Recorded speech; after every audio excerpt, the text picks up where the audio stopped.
Assalamualaikum warahmatullahi wabarakatuh. Hari ini saya akan menceritakan serba sedikit tentang Surah Al-Mulk.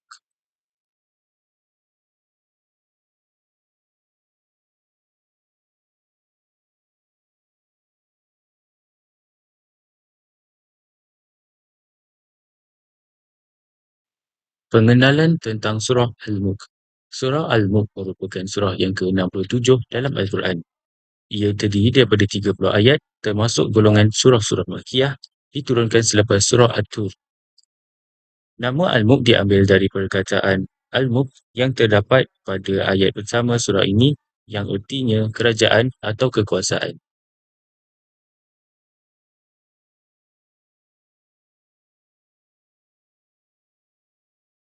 Kita mulakan dengan ayat pertama.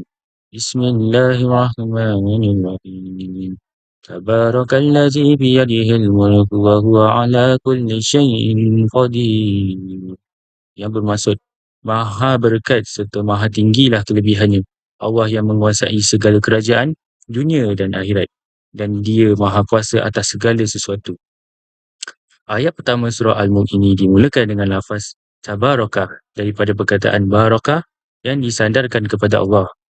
Ia bermaksud membesarkan dan meninggikan zat Allah mengatasi selainnya. Dialah Tuhan yang Maha Berkat, di mana keberkatan atau kebaikannya sangat banyak, semakin bertambah sehingga melimpah ruah dan juga berkekalan. Allazi khalaqal mauta wal hayata liyabluwakum ayyukum ahsanu amala wa huwal azizul ghafur. Yang bermaksud, dialah yang telah mentakdirkan adanya mati dan hidup untuk menguji dan menzahirkan keadaan kamu.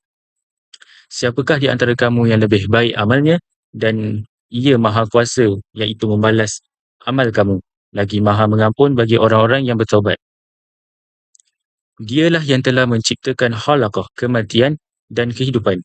Ayat ini dijadikan dalil oleh sebahagian ulama bahawa kematian dan kehidupan juga adalah suatu bentuk makhluk yang wujud kerana ia diciptakan oleh Allah. Ayat ini juga bermaksud Allah lah yang telah menjadikan proses kematian dan kehidupan ataupun menetapkan masa kematian dan kehidupan seseorang.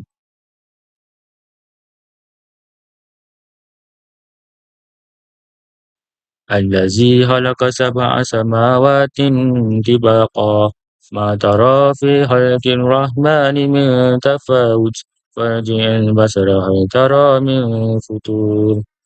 Yang bermaksud, dialah yang telah mengaturkan kejadian 7 petala langit yang berlapis-lapis. Engkau tidak dapat melihat pada ciptaan Allah yang Maha Pemurah ini sebarang keadaan yang tidak seimbang dan tidak munasabah. Jika engkau ragu-ragu, maka ulangilah pandanganmu. Dapatkah engkau melihat sebarang kecacatan? Selepas menjelaskan tentang kejadian hidup dan mati dalam ayat sebelumnya, dalam ayat ketiga pula, Allah mengajak manusia agar merenungi tanda kekuasaan yang lain pula yang berada di bawah kerajaan milik Allah, iaitu kejadian langit. Ayat ini menjelaskan bahawa Allah lah yang telah menciptakan 7 langit yang berlapis-lapis atau bertingkat-tingkat. Keadaan langit dalam 7 tingkat atau lapis ini juga telah disebutkan dalam beberapa ayat Quran yang lain dan juga hadis. Contohnya ayat 15 surah An-Nuh dan juga hadis mengenai peristiwa Isra' dan Miraj.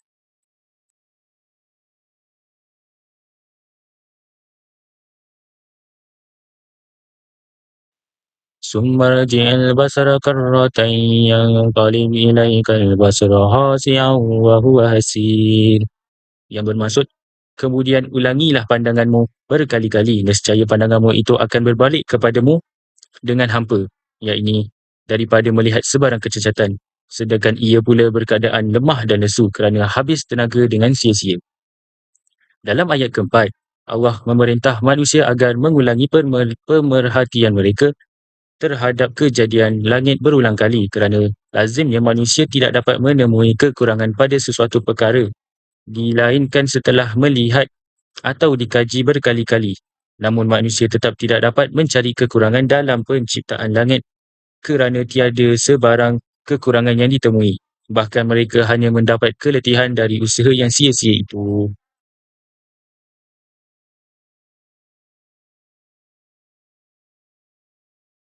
ولقد زينا السماء الدنيا بمصابيح وجعلناها رجوما للشياطين وأعتدنا لهم عذاب السعير. Yang bermaksud, dan demi sesungguhnya kami telah menghiasi langit yang dapat pada penglihatan penduduk bumi dengan bintang-bintang, dan kami jadikan bintang-bintang itu punca rejaman terhadap syaitan-syaitan, dan kami sediakan bagi mereka azab neraka yang menjulang-julang. Allah menyatakan bahawa langit dunia iaitu langit yang terdekat dan yang dilihat oleh mata kasar manusia, diperhiasi dengan pelita-pelita. Yang dimaksudkan dengan pelita-pelita adalah bintang-bintang yang bertaburan di halaman langit itu. Bintang-bintang yang memiliki pelbagai bentuk dan warna itu menjadikan langit serba indah apabila dipandang pada waktu malam. Jika tiada jika tiada bintang, pasti langit menjadi gelap, gelita dan suram.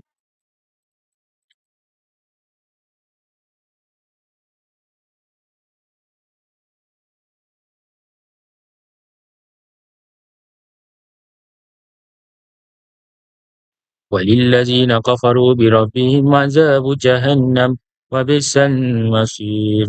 Yang bermaksud, dan bagi orang-orang yang kufur, ingkar terhadap Tuhan mereka, disediakan azab api neraka Jahannam, dan itulah seburuk-buruk tempat kembali. Orang kafir adalah mereka yang enggan dan ingkar untuk tunduk kepada Allah Subhanahu Wa Taala akibat terpedaya dengan hasutan syaitan. Mereka ini disediakan dengan seburuk-buruk tempat kembali, iaitu azab api neraka.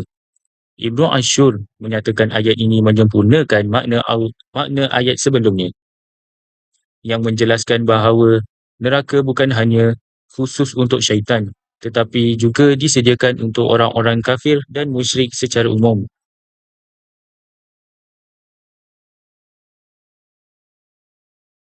Iza ulqu fiha sami'u laha syahiqan wa hiya tafur. Yang bermaksud, apabila mereka dicampakkan ke dalamnya, mereka mendengar suara jeritan meraung-raung sedang ia menggelegak. Dalam ayat ketujuh, Allah Subhanahu Wa Taala menggambarkan betapa dahsyatnya kesiksaan yang diterima oleh penghuni neraka sejurus mereka dihumban ke dalam neraka. Terdengarlah suara pekikan mereka yang menggambarkan ketakutan dan kesakitan yang dirasai akibat api neraka yang panas menggelegak itu. تميز من الغيظ كلما ألقي فيها فوج سألهم خزنتها لم يأتكم نذير. Yang bermaksud, hampir-hampir ia berkecai-kecai kerana kuat marahnya. Tiap-tiap kali dicampakkan ke dalamnya sekumpulan besar, iaitu daripada orang kafir, bertanyalah penjaga-penjaga neraka itu kepada mereka, "Tidakkah kamu pernah didatangi seorang Rasul, pemberi ingatan dan amaran di dunia dahulu?" Pada ayat pada awal ayat ini pula Allah Subhanahu Wa Taala menjelaskan tindak balas neraka terhadap golongan kufur. Ini dengan menggambarkan kemarahan yang amat sangat terhadap kekufuran mereka. Perkataan tamayyaz yang menggambarkan seolah-olah neraka itu hampir pecah berkecai lantaran kemarahannya dengan para penghuni neraka itu. قالوا بلى قد جاءنا نذير فكذبنا وقلنا ما نزل الله من شيء إن أنتم إلا في ضلال كبير. Yang bermaksud, mereka menjawab, ada, sebenarnya telah datang kepada kami seorang Rasul pemberi ingatan dan amaran. Lalu kami dustakan serta kami katakan kepadanya, Allah tidak menurunkan sesuatu pun. Kamu, wahai orang yang mendakwa menjadi Rasul, hanyalah berada dalam kesesatan yang besar. Orang kafir bukan sekadar mendustakan seruan pada para Rasul, bahkan mereka turut mengejek dan mendakwa bahawa Rasul dan para pengikutnya itu yang telah jauh sesat. Al-Zamakhsyari menyatakan bahawa hujung ayat ini boleh juga ditafsirkan sebagai kata-kata malaikat penjaga neraka terhadap orang kafir yang sesat akibat perbuatan mereka ketika di dunia itu.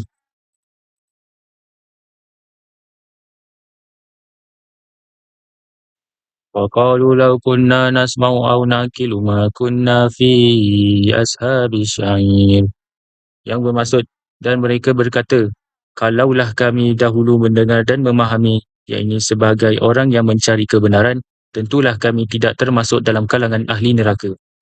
Orang kafir menyesali kedegilan diri mereka sendiri, yang dahulu semasa di dunia langsung tidak mahu mendengar risalah yang disampaikan, juga tidak mahu memikirkan nasihat yang disampaikan oleh para penyampai risalah. Namun, pengakuan dan penyesalan itu ternyata sia-sia kerana mereka telah pun menjadi penghuni neraka. Fa'tarafu bizambihim fasuqqan liashabis sa'ir. Yang bermaksud, akhirnya mereka mengakui dosa-dosa mereka, yakni sebagai orang-orang kufur ingkar, maka tetaplah jauhnya rahmat Allah dari ahli neraka. Kalimah syahqah pada hujung ayat bermaksud injak, injakan atau diinjak. Penghuni neraka bukan sahaja diseksa, malah mereka juga dihina sehina-hinanya. Begitulah azab di neraka. Ayat ini menunjukkan betapa jauhnya penghuni neraka daripada rahmat dan keampunan Allah, sehingga tiada peluang lari untuk mereka menyelamatkan diri daripada azab neraka.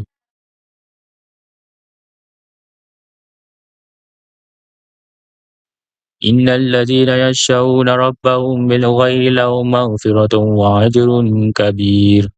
Yang bermaksud, sesungguhnya orang-orang takut melanggar hukum Tuhannya semasa mereka tidak melihat orang yang semasa mereka tidak melihat azab Tuhan. Mereka beroleh keampunan dan pahala yang besar. Bagi orang yang beriman, yang meyakini akan perkara-perkara ghaibiyat yang terangkum di dalam rukun iman, akan muncul dalam hati mereka rasa takut kepada Allah Subhanahu Wa Taala, melebihi takutnya kepada perkara yang lain. Disebabkan keyakinan ini, mereka akan merasa sentiasa diawasi oleh Allah Subhanahu Wa Taala pada setiap perkara yang dilakukan dan pada setiap masa, walaupun mereka tidak nampak Allah sedang mengawasi mereka ataupun pada ketika mereka terlindung daripada pandangan orang lain. وَأَسِرُّوا قَوْلَكُمْ أَوِ اجْهَرُوا بِهِ إِنَّهُ عَلِيمٌ بِذَاتِ الصُّدُورِ. Yang bermaksud, dan tuturkanlah perkataan kamu dengan perlahan atau dengan nyaring, sama sahaja keadaannya kepada Allah, kerana sesungguhnya Allah Maha mengetahui akan segala isi hati yang terkandung di dalam dada. Dalam ayat 13, dengan menggunakan kata seruan, Allah mencabar manusia sama ada mereka mengucapkan sesuatu secara terang-terangan ataupun tersembunyi. Semuanya berada dalam pengetahuannya, hatta apa yang tersembunyi dalam hati mereka. Menurut Ibnu Abbas, ayat ini diturunkan berkenaan kaum musyrikin yang telah mengutuk Nabi Muhammad SAW dan mereka menyembunyikan hal tersebut semasa mereka agar tidak diketahui oleh Tuhan Muhammad.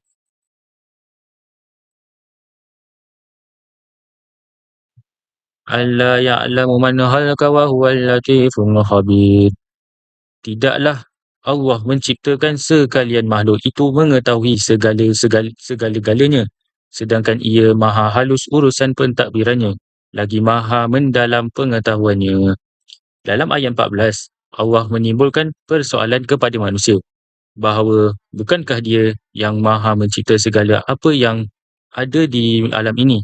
Persoalannya ini agar manusia berfikir bahawa segala yang ada dan berlaku di bumi ini adalah dalam pengetahuan Allah Subhanahu Wa Taala.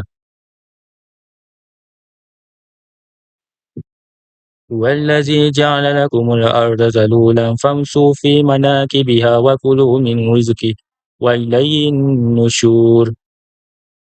Dan dialah yang menjadikan bumi bagi kamu mudah digunakan, maka berjalanlah di merata-rata ceruk rantaunya, serta makanlah dari rezeki yang dikurniakan Allah.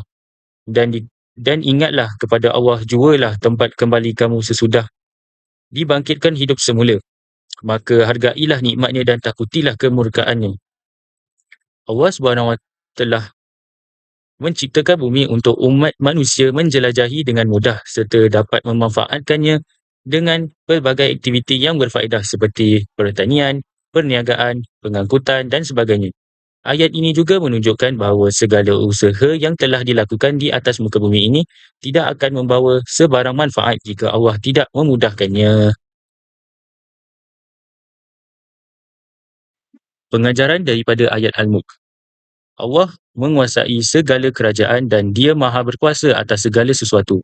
Dialah yang mencipta mati dan hidup semata-mata untuk menguji siapakah daripada insan yang lebih baik amalnya. Jadilah insan yang suka mendengar peringatan agama dan gunakanlah fikiran yang waras dalam membuat pembekalan akhirat. Kesekian saja daripada saya. Wabillahi taufiq wal hidayah. Wassalamualaikum warahmatullahi wabarakatuh.